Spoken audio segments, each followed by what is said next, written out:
Think about it. As you age, don't you notice like things are starting to hang down and things are not as perky as they used to be? Things start to break down, right?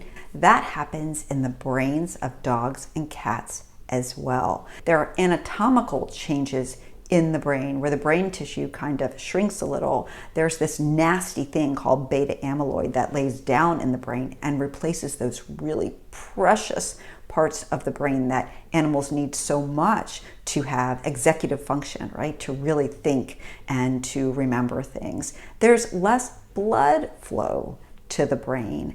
Dogs and cats who are older don't have the same ability to use glucose, which is the gas, right? That is the fuel for your brain. There's also changes in the little neurons themselves. The membrane that goes around the neuron is just not as good at protecting it.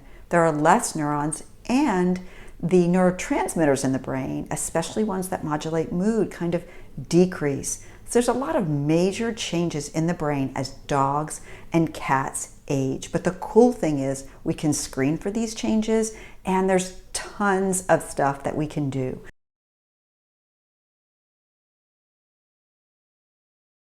If you have a dog that's over 7, your dog may already have changes associated with cognitive dysfunction. If your dog is 12 to 14 years old, you probably have about a 30% chance of them having some signs of cognitive dysfunction. In dogs that are 15 or 16, the percentage goes up to 50 to 68% of those dogs are going to have signs of CDS. Use the DISHAA, D-I-S-H-A-A acronym. D, disorientation. These dogs truly act like they don't know where they are, and they seem to forget the things that they knew before, like how to ask to go outside, to go to the bathroom, for example. I is changes in interactions, ways that they interact with you, and they always have. Those things are different now. S is for sleep-wake cycle, and that's the one that kills people. That's the one that brings them to see us. H is for changes in house training. These dogs have changes in house training that is kind of unique. They seem to be house trained. They go outside when you take them out, but they kind of forget why they're there. They're like, what? Looking around, there's a bird. Then they come inside and they're like, oh man, I still gotta pee. So then they urinate in the house. Then there's A. That stands for activity, aggression, and anxiety. So if you have a dog who is over 7, start to look for these signs. If you have a dog 12 and over, your dog probably has at least one sign.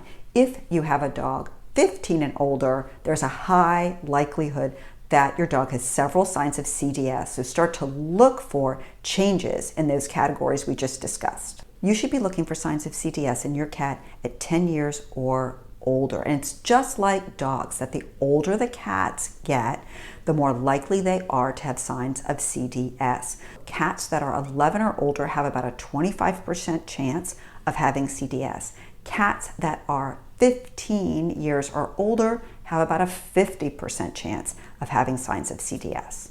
You certainly can look for the same signs in cats as you do in dogs using the DISHAA scale: disorientation, changes in interactions, changes in sleep-wake cycle, changes in house soiling, changes in anxiety, activity, and aggression. However, cats are a little unique, right? And cats will often present to us with changes in vocalization, that nighttime vocalization, as the change in their sleep-wake cycle. They also will present for house soiling issues. Everybody wants to know, how can we screen for this disorder? First of all, you're going to start screening cats at 10. You're going to start screening dogs at 7. The easiest screening tool to use is the DISHAA, D-I-S-H-A-A, Purina screening tool made by the world famous Dr. Gary Landsberg. You can find that on a Purina website. You can find it on our website. There are other scoring systems as well, like the Age-Related Cognitive and Affective Disorder Scale. That's RCAD. There is the VISHDALL scale. We use that a lot in cats. There's another one called the CATIE scale, the Canine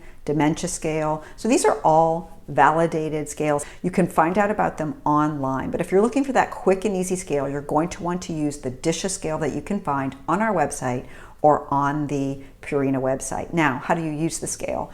In order for it to be useful, you need a baseline. So you're going to start in dogs at age 7.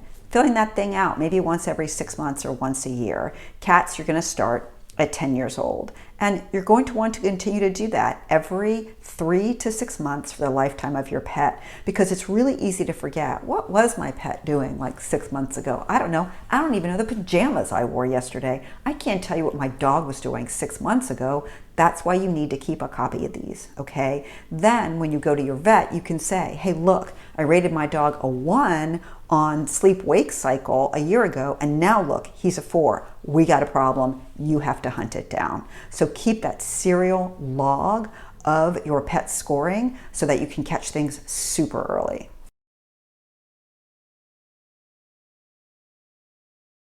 We also need to be working these pets up medically. I know that your dog or cat looks healthy, but you may be surprised to know that in a recent study of 100 senior dogs, so these are dogs that are like 7.5 to about 12, who were healthy per their pet parent's assessment, half of those dogs had increased blood pressure that was abnormal. About a quarter of those dogs had heart murmurs. About 20% had abnormalities on their blood work, and about 4% had urinary tract infections. You may not know that in human beings, sometimes urinary tract infections are associated with signs of dementia. So we have to work our pets up. So what are the tests that you need to ask for your dog or your cat? So for dogs and cats, we're going to get that full physical examination. But I also want your veterinarian to watch your dog or cat moving. And that's probably going to mean bringing those videos from home so they can really assess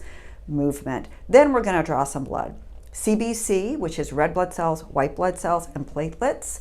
Chemistry, that's abdominal organs and enzymes. We're going to do a urinalysis, a fecal antigen, and giardia, and always a blood pressure. Then we need some special tests just for dogs and just for cats. For dogs, we're going to ask for a free T4 by equilibrium dialysis. Now, your vet may recommend other thyroid tests as well, but you want to at least get that one. For cats, we're going to get just a T4 and a pro-BNP, which looks at factors associated with heart disease. The signs of CDS are really vague. Do not assume that this is all in your dog or cat's head. Make sure you ask for that full medical workup.